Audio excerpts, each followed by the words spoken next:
नमस्कार साथियों, सुप्रभात।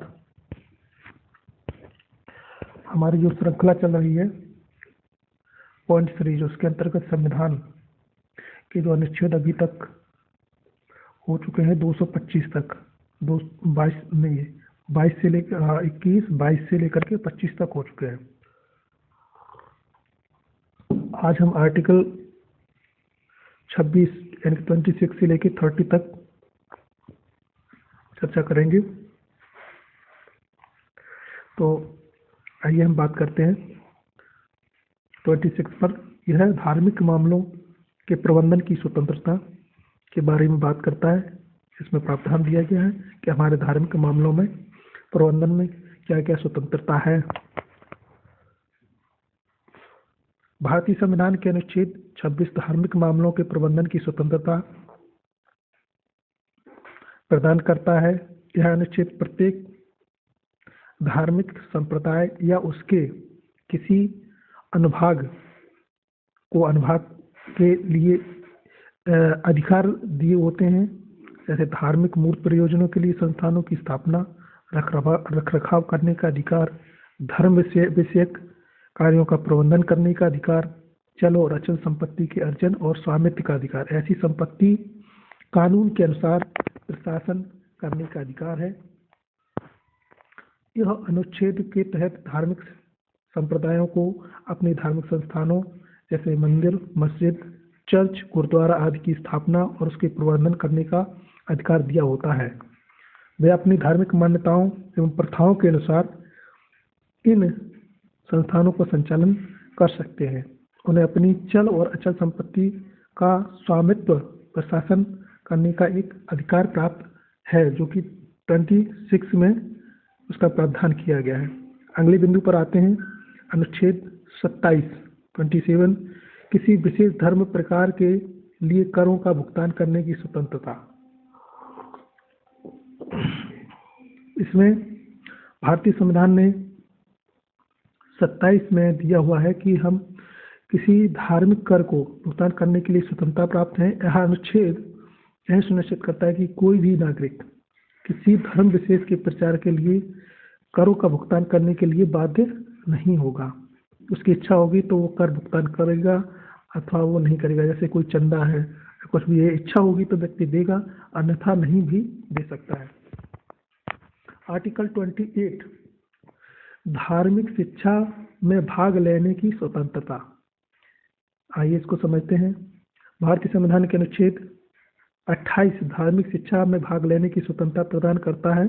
यह अनुच्छेद ये निश्चित करता है कि कोई भी नागरिक किसी शैक्षिक संस्थान में धार्मिक शिक्षा में भाग लेने के लिए बाध्य नहीं होगा। उसकी इच्छा होगी तो उसमें शिक्षा लेगा, अन्यथा नहीं भी ले सकता है।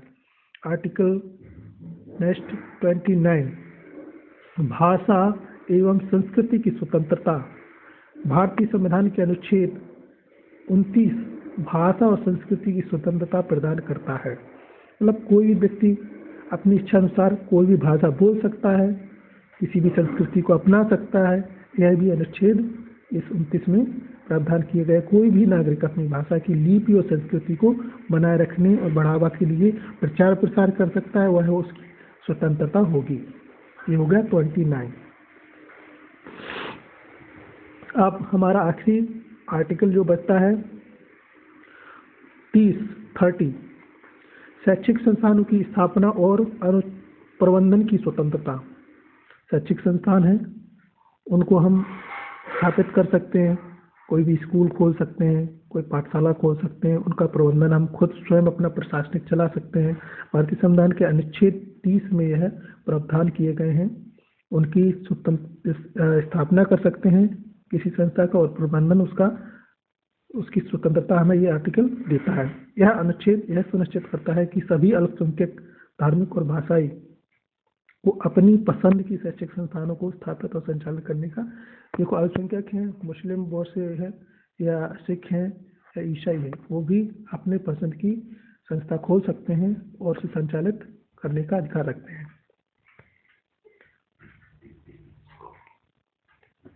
ये हमारे आर्टिकल 26 से लेकर 30 तक के प्रावधान दिए हुए थे। अब इनका महत्व को हम आइए समझते हैं। धार्मिक एवं सांस्कृतिक विविधता को संरक्षित करने का महत्व में ये महत्वपूर्ण भूमिका निभाते हैं। नागरिकों को अपनी धार्मिक मान्यता और संस्कृति को बढ़ावा देने और स्वतंत्रता के लिए है प्रावधान किए गए हैं। आप देखते हैं धार्मिक सद्भाव और शांति को बढ़ावा देने में ये मदद करते हैं। ये प्रावधान अल्पसंख्यकों को अधिकारों की रक्षा करते हैं, उनके जो अधिकार हैं।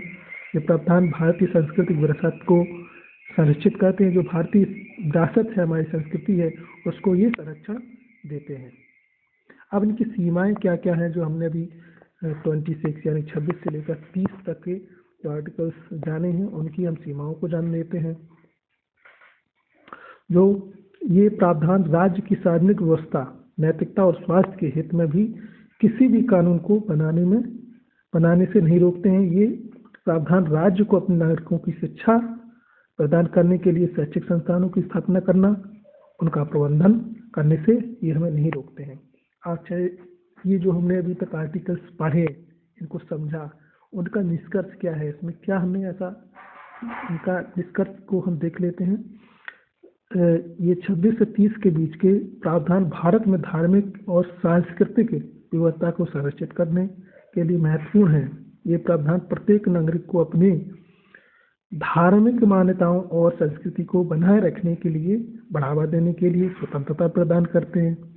हालांकि इन प्रावधानों की कुछ सीमाएं हैं, उन्हें हम ध्यान में रखना चाहिए, उनको समझना चाहिए। हर चीज़, एक संविधान अगर अधिकार देता है तो उसको कहीं कहीं उसको रोकता भी है कि इसकी ये सीमा है, आपकी स्वतंत्रता है।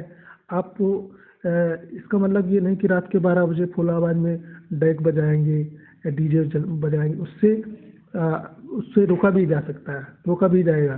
किसी को अगर आप अपनी स्वतंत्रता से किसी दूसरे की स्वतंत्रता को नहीं छीन सकते हैं, ऐसा प्रावधान है हमारे संविधान में। ये हमारा जो पॉइंट सीरीज चल रही है, इससे आपको जानकारी मिलती है। आप इसमें लिख सकते हैं, हमें कमेंट में बता सकते हैं, और लाइक शेयर करते रहिए। धन्यवाद। जय हिंद।